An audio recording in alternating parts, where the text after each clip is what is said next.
Brought to you by Citricom. Welcome to Connecting the Channel. Here we talk with industry leaders on successes, failures, and lessons learned along the way. Okay.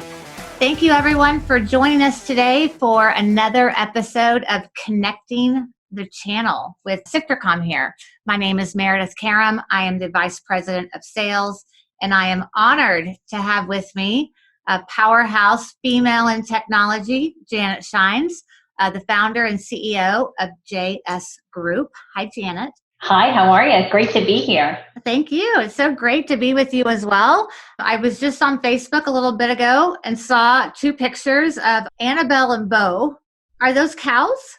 Yes, they are cows. One of them is a Scottish Highland, so she's like a pet cow. She knows her name and everything. And then poor Bo, don't tell anybody, but poor Bo is a steer, which means that at some point in time, we all know you're from Texas, you know what he'll be turned into. So, my dinner. Barbecue, anyone? Right. We try not to let him smell us cooking meat because we think it's rude. But, yeah. Totally. And so Are you back in New Jersey? Is that where the beautiful landscape was? There was snow on the ground. There was. It's gone now, thankfully. So I love that kind of snow that just comes and goes. But yeah, back in New Jersey. We'll be headed back to Florida where we're actually headquartered in a couple of weeks, and then sticking down there until all this cold is gone because I'm not a big cold fan. So yeah, I know, because that's why you got another place in Florida. That's right, in Florida by the beach. Come on. Yeah, you gotta, you know what? You have to. Right now, I'm so happy I have outdoor spaces. Could you imagine? There's so little to do. Yes. Yeah. And so, whenever you're not working, because a lot of people do know you for the greatness that you do in the channel, and specifically around technology and helping businesses grow and partners of all kind, which I want to get into. But whenever you're not working, Sure. What's your favorite thing to do? Let's see. Well, a couple things. So the first thing is I think everybody who knows me knows I'm a massive sci-fi geek. So a lot of sci-fi books and shows, comic books. Used to love to go to Comic-Con and all that kind of stuff. Obviously, those haven't happened this year. Virtual Comic-Con was pretty good. But I also love to cook, which unfortunately is showing on my waist right now with the COVID crisis, because usually I can have people over to eat said food, but now we're just eating it by ourselves. So I love to do that. And then I really just love the outdoors. So I love the beach. I love the woods. I love, being outdoors, walking, hiking. So those are my kind of things I love to do. And then I guess you always have to have that one thing nobody knows about you that you love to do, right? So I am an avid Star Wars collectibles person. So I like to go to comic stores and other collector events and try to find a piece that I want. That's my little geek side thing that people do. Other people buy shoes. I buy, collectibles. Or what my husband would call toys. What I keep telling them are not toys because they appreciate value. Well, that's really, really fun. And yeah, sometimes when I'm on Zoom, I see a silhouette photo that you have of just a cape. It looks like a superhero silhouette with a cape on it, which I think is really, really cool. And my team made that because our mission, our JS Group, very simply expressed. So it's really just 3 words: save the channel. So everything we do, we just do that to save the channel, to make sure the channel's always in first position, to make sure the channel's making money, to make sure the channel's, doing good. And so they made that icon for me with the superhero cape,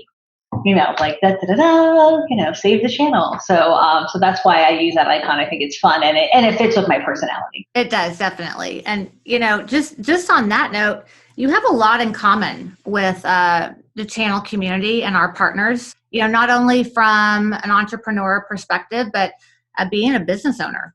And so tell us about that transition and how that all came to be. So it's funny. So it's such a long story, but I'm going to tell it short. So I went to school for finance. I got a job at a financial firm, and I hated it. So I swapped into a marketing and sales role at L'Oreal Cosmetics. So it has nothing to do with technology, but it will in a second. And the wonderful team from IBM came in and presented something to me that, because I was a geek, I knew was phenomenal. And it was an IBM partner. But no one else in the company could understand what the heck they were talking about. So I took the whole thing that they were presenting, and over a weekend, I turned it into something business people would understand. We presented it, we got the funding, and that started my independent career. because a few weeks later, I actually quit my job at L'Oreal Cosmetics to start my own consulting firm with an IBM contract to help them and their partners tell businesses what to buy and how to buy it. And that meant I had that business helping partners and helping vendors really go to market and do sales for about a decade. And then along the way, I had a really amazing relationship with Symbol Motorola. Symbol was purchased by Motorola. And so I sold my firm to them and I went in as their channel chief. So I really actually started as an entrepreneur, went into corporate America for 10 soul-sucking years, and then went back out to being an entrepreneur about a year and a half ago. So I always say the anomaly in the Janet story is not the entrepreneur side. The anomaly in the Janet story is the corporate side. And I loved it. And you know what? Corporate, as we all know who've done it, you make nice money, a lot of resources, you can do a lot of good, right? But ultimately, I've always yearned to get back to being an entrepreneur because you're in charge of what you do and you're in charge of your own success. And you wake up every morning and you can either make a ton of money or no money, depending on how hard you push. So that's why I love the channel, because they have that same spirit, a same spirit of wanting to get out there and do really well and be their own boss. So our journeys, have been similar but different. And whenever you just said soul sucking, one of the reasons you're like one of my favorite people is because you are you and you are comfortable being you. Yep. And I am the exact same way. You are completely authentic. And so we have that in common. And so I have never heard anybody publicly say soul sucking except for me. And so other people would be like, that's so taboo. You can't say that. Oh, don't say that on a podcast, and you just did. And so no one's given me any rules today. So we can really kind of do whatever we want, which is going to be fun. And so what do you mean by soul sucking? I'm glad you said that. By the way, when you said that about you and I have a lot in common, what came to my mind, and I have to bring it up, is when I was at Verizon and you were at AT&T, and it was just completely taboo that we were friends. Right. Like met in the industry, became friends in the industry, working for competitors, and we would seek each other out at events and we'd be hanging out together and everybody would be going, what is happening? Yes. That's supposed to happen. And then we used to really get them going because John Delosier would join us from CenturyLink, right? So the three of us would all be standing there like, this is fun. And I think that's part of the soul sucking, right? So I think part of the soul sucking is that belief that because you work for a company, you have to believe everything that company does is the best in the industry. And I think it's dangerous because I think competitors challenge you. It's one of the things, by the way, I loved about Verizon was they had that belief that competitors are your challengers, not your enemies, right? And so I just really believe that part of that soul sucking comes down to when companies do things, they know they're the wrong thing to do, but they have these internal mores and it affects the channel so often. So I'm going to talk about one of the soul sucking things I used to say. Okay. So there's direct sales reps and we love them. Okay. I'm not disparaging direct sales reps, but there's direct sales reps and maybe they have a year's experience in the company or 10 years. That doesn't matter. But somehow someone in corporate decides that direct sales rep owns an account. Mm-hmm. And they tell the channel partner that they can't sell into that account because they, who have known this account for 3 days, now owns the account. And the partner who's been selling to them for 20 years no longer owns the account. And it's such a soul-sucking moment because one, it's just rude. But two, it makes this assumption that somehow the partners are going to what? Just run away? No, they're going to then sell your competitor. If you won't let them sell to a client that they have, then they're going to sell something else to that client and it's going to hurt your company. So that's going to be my soul-sucking number one example is when the direct sales leader thinks that they somehow miraculously own accounts versus the customer having the preference and the partner. That's what I was going to say. It's like, hello, what does your customer want? Right. If the customer asks the partner to quote, insert vendor solution, what? Right. What? Like, did the customer sign up for this idea? I don't think so. I don't think the customer said, yes, you, Bobby, the salesperson, own me. And so this is one of those soul-sucking corporate moments where no good entrepreneur would ever think that way. They would think, oh, good, the partner has a relationship with this company. Let's just leverage that and get the business, because the partner is perceived as solution agnostic. They could quote anything. You can only quote your thing. So, that's one of my soul-sucking examples. Thank you. Thank you. Yes, I can absolutely relate to that. And, I love having, and we as SifterCom love having experts like you on the show because you're an innovator in business and building brands, not only your own, from personally, and the identity cleanse that you kind of go through when you're changing, from one company to another and then starting your own, but then also engaging with customers. And you love customers, partners, customers, like you have this sincere passion there, which I think is awesome. And so as you built out JS Group, like how do you tell your story through a business lens whenever you're looking to position your company out in the market? Well, I love that you're asking that. And the first thing is, it is all science. So personal branding your company, it's now very scientific. I know it used to be an arts and crafts thing, but it's now a science thing. And the science is pretty clear. I personally believe this, and the data shows it. You have to have a digital presence, right? This is just what it's about now. And whether your destination of choice for your customers is LinkedIn or Twitter or Facebook or Insta or, wherever people buy and consume and read content, you have to have that brand there. And one of the things it also does for you is it lets you listen. So you can actually be almost a voyeur, if you will, and listen to your customers, listen to your partners. What are they talking about? If you go into some of the partner groups that are run out there by Chris Weiser, by Scott Sanders, by Eric Simpson, right? The commentaries, what they're talking about are so different than what, is talked about at events. They're having real conversations on these platforms. They're asking real advice. And so if you want to, build your brand, my number one piece of advice is pick a platform and have a voice. Ask questions, be engaged. The thing that kills me is I will go and look at someone's LinkedIn profile and the picture's like 1,000,000 years old. Look, it's okay right now that all of our hairs are longer than they were in the other picture because we can't get a cut, right? The COVID. But it's not okay if your picture is like 20 years old, or if the person next to you's like arm was chopped off because you used the picture from something, right? It's okay. Certainly not with smartphones as good as they are. And so I go and I look at the brand, and then their brand says, CEO, XYZ company, or account executive, ABC company. Well, nobody's looking for an account executive to buy from. They're looking for an expert. What are you expert at? And how do you prove that expertise every day? By being out there and talking about it. I'm an expert in go-to-market and sales. I could sell the worst solution you've ever had for more money than you thought. That's, I truly believe that. That's my secret skill. But to do that, you have to be out there and listening and understand customers, and if you're selling to partners' pain points. And then be having discussions about them. And I'm going to use a specific example. So we have a program at JS Group for social selling where we teach salespeople how to do social selling. And it's very successful. 20, 30x ROI, millions of dollar funnels, etc. But one of the things we started to notice was, look, people would really like to just hire somebody who's good at this already. How do you find them? So I just started writing a series of LinkedIn articles and LinkedIn posts about, this is what a good seller looks like.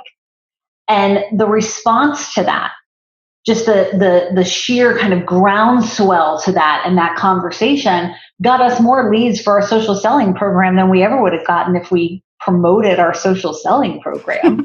Because people self-acknowledged, people raised their hand and said, oh God, I wouldn't pass that. Where do I get help? So I do think a lot of it is just how you change the conversation and stop preaching at people about your solutions and just start talking to customers like a customer. So you've been this way though for a long time. This isn't some new, hey, I've been at home too long, I can't go get my hair cut thing. No, I have not met a stranger. I'm unfamiliar with the term. Yeah. But I think social media makes it easier for people that haven't been like me all the time. Okay, yeah. But remember the year, at least I'm going to share with you what I remember. I remember the year that we were at a channel conference and you brought puppies. I did. Puppies. Puppies. So while everyone else is handing out T-shirts and koozies or having a car, on their sales floor, to get people like to come to their booth, you had a booth of puppies. Yeah. Well, who doesn't love puppies? So where does that come from? Well, first of all, what happened? So true story. And one year I actually had Jimmy Wayne, who runs the largest foster care program in the country. The puppies came from the same place Jimmy Wayne came from, which was, if I'm going to have this spot and I'm going to spend all this money, I'm not going to convince anybody any more than they already are to work with me. So why don't I do something that would convince them to be a better person? Because if I convince them to be a better person, they're going to like me for that. They're going to like the fact that I did that. So those puppies came about because the Las Vegas animal shelter was actually overrun. People bought puppies for Christmas and then didn't want them. And so I had this conversation and said, well, tell you what, bring them to the show. Let's see how we can do. All those dogs were adopted, plus another 100 from local shelters, and Verizon matched that. And by the way, I could have spent so much money on trade show junket, and instead we did that. And you're right. We had a tremendous response. And so I think too often as businesses, we forget that people just, sounds very trite, but people want to be part of something bigger than themselves. It's why Tom's Shoes does so well, right? Because they donate. It's why partners that invest in their local community do so well. And I think we just get wrapped up in our solution stuff and we forget. And by the way, we had our largest net ads of IoT trackers after that show because every one of the puppies had a dog collar on that was connected. And people just adopted that solution and was like, that's a great solution, right? So I think you can always find a way to connect. I know. And so this is where I want to tie puppies together with your LinkedIn articles you were talking about in social selling, because I think a lot of people get afraid or they are uncomfortable because they don't know, like there's not a script or someone telling them, go do this and then this, like the content piece of it. Right. The content piece. And by the way, content is such a holy grail. So we have Ashlyn who works for us and does content, third-party content for people. Content's the hardest thing for people to do. It's so hard to be interesting. And it really is. Not if you're Janet Schijns. Or not if you're Meredith Caram. I think you're really interesting too. So we were just born that way, I guess. But it is really hard to be interesting. Particularly if you keep your nose in your business all the time and you aren't kind of just looking out and looking right and looking left. And Ashlyn does a lot of content creation for partners for just that reason. But what's interesting is 9 times out of 10, she knows nothing about their business. So really all she does is she just looks up. I always tell people that, right? She looks up and she just looks left and looks right and goes, what are people talking about? Well, this week, everybody's talking about being location independent. Mm-hmm. This is the new term for remote work. Mm-hmm. It's much more clear because remote work just kind of only defines half of you. Right. Location independence talks about kind of the whole lifestyle. So if you know that and you're in, a certain area of the business, let's call it the areas you're all in probably listening, isn't that a better conversation to be having than talking about how your remote work solution works? Isn't it better to say to people, what's your location, independent story? Where are you struggling to be independent from your work location? What are your issues? And that's all she does in her content is just reach out and grab people and pull them back and say, what are you doing? Ask a question. So I think that's where people lose the thread in content. It's really not about you knowing the answer. It's about you knowing the question. Mm-hmm. And I think people forget that and they just get out there and they're like. So who are some of like the bigger brands out there that you think like are absolutely killing it right now with that? So brands of people or brands of companies? Oh, okay. Or both? I love this. Let's do both. Let's start with whichever one you want to start with first. So I think I'm going to start outside of the tech industry just because they're fun to watch. Like go look at Wendy's on Twitter. I know. Like if you want to have fun, right, go look at how Wendy's goes on Twitter. They're hysterical. They just have this just like really flippant, kind of funny, hysterical attitude. Now, if you want to look at people that are fantastic on Twitter, look at Tamara McCleary. She is a big name in the tech industry. She's super interesting. By the way, she's not flippant. She's smart. Or John Nosta. John Nosta is in the Google Health Labs. He has Nosta Labs. He's super just creative and cool and opinionated. And that's okay. I actually think that's kind of cool. And then if you look at, there's some other people. There's a gentleman, and I love him, and actually was a program participant of ours. His name is Ira Cohen. He had never done a video or a social media thing in his life. And he went through the program, and he's one of the biggest advocates now, and he's amazing. He writes an article, he's posting, so it doesn't have to be, oh, this is this big name influencer like Jay McBain, right? I think everybody on the channel is Jay McBain. I think Jay McBain's like Kevin Bacon. He is. Like everybody knows him. You don't have to be Jay McBain. You can be Ira Cohen. Somebody who never did this before and then one day said, I'm going to do this. And just started having conversations and sharing stuff. And he's an interesting, fun guy. And so those are some of the names I think of. And then, and by the way, and I'm not just pandering, I think you're amazing and really interesting too. In fact, Ashlyn's dying to get her hands on your profile and your content. Oh, good. Well, let's do it for sure. Thank you. I know. 2021, that'll be our goal. She's like, yeah, we can start now on that, as a matter of fact, so we don't have to wait. And speaking of Wendy's, so it's funny that you mentioned them because I drive by one coming home every day, and they caught my attention when they started going with how you can get a burger that's not frozen, kind of. Right. And then now they've started selling breakfast food. But, they've been in business for how many years, and now they're selling this breakfast baconator thing or whatever. And so like from a business perspective and in the channel community, how can you help partners with that? And how do you keep them all different? Because they're not all the same. They're not all the same. And so one of the things we do, obviously we work on the vendor side to help partners by redoing vendors' channel programs and making them more channel friendly. So if you're listening and you're not only working with Citricom, who's great, but have maybe another vendor who's not acting so great, just shoot me a note and I'll have a conversation with them. Some of that I even don't charge for because I just want the vendors to stop. But outside of our vendor practice, we have a couple practices for partners. We have a sales enablement practice that I mentioned, our social selling program, where we actually train salespeople or owners how to brand themselves online. We supply all the content, we supply all the training, and we get them leads. And then, we also have a program where we do the content for people. We do the marketing. We'll redo your website. We'll do your search engine optimization. I have yet to have a partner have to pay the whole thing by themselves.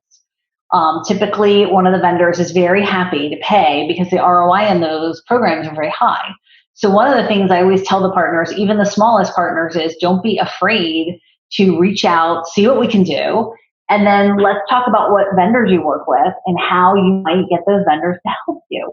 It only benefits the vendor. So that's just a kind of short and sweet summary of some of the stuff we're working on. Yeah. And, I was on your website the other day, and so I saw pictures, which I love. I love when you get to see photos of people and, just to be like, oh, I wonder what it's like to work with them.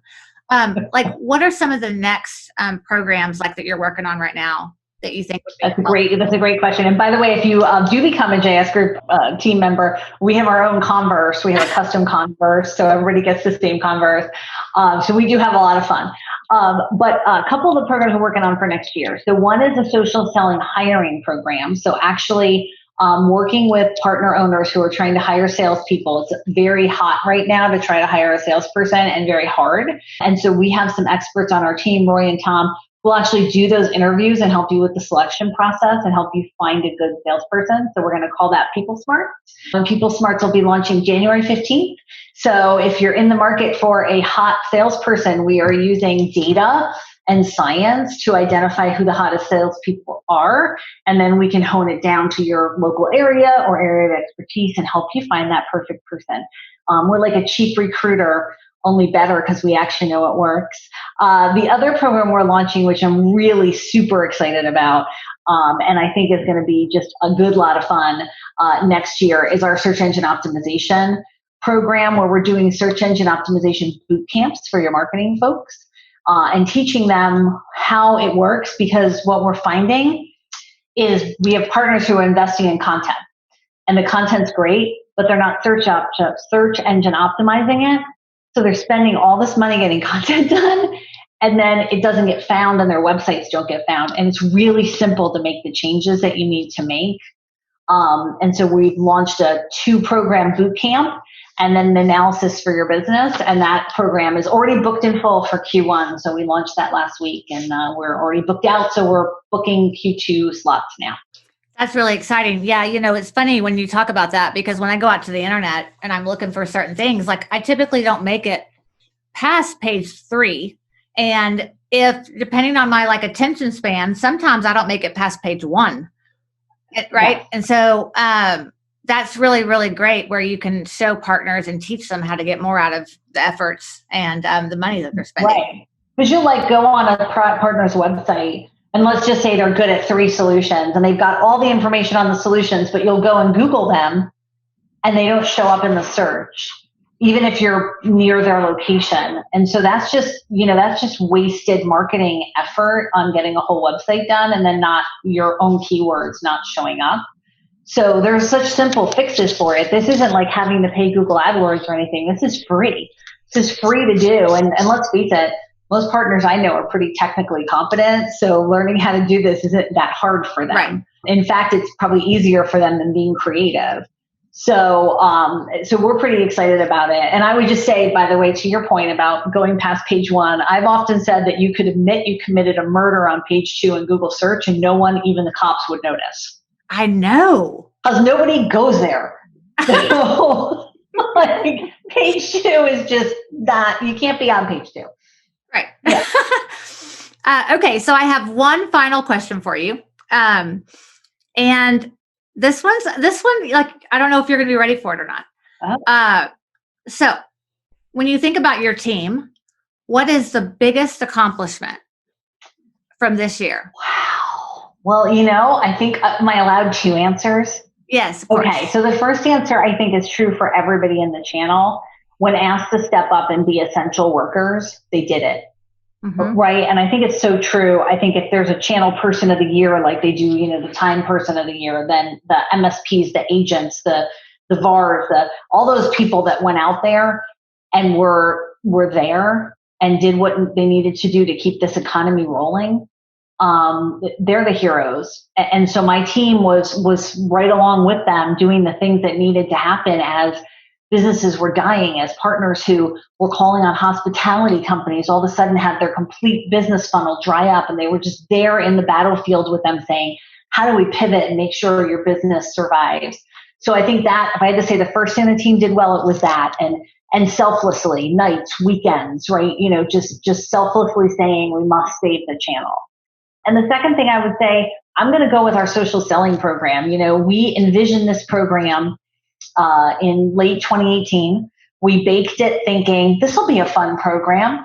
We'll do this a couple times next year, only to have the whole world just completely change in the February-March time zone and have it explode. And just what the team has done to help hundreds and hundreds of partners let their sellers succeed in what has just been, think of this year, right? You can't go in someone's corporate headquarters. There's no events. There's no hospitality events. There's nothing. To help those partners pivot, I think the whole team, really captained by Michelle Raguso McBain, who may or may not be related to Jay McBain. Yeah. What she's done with that program, along with Ashlyn and June and Vlad on our team has just been spectacular. I can't believe what they did on that kind of notice. So they're going to be my heroes of the year. I love that. Thank you so much.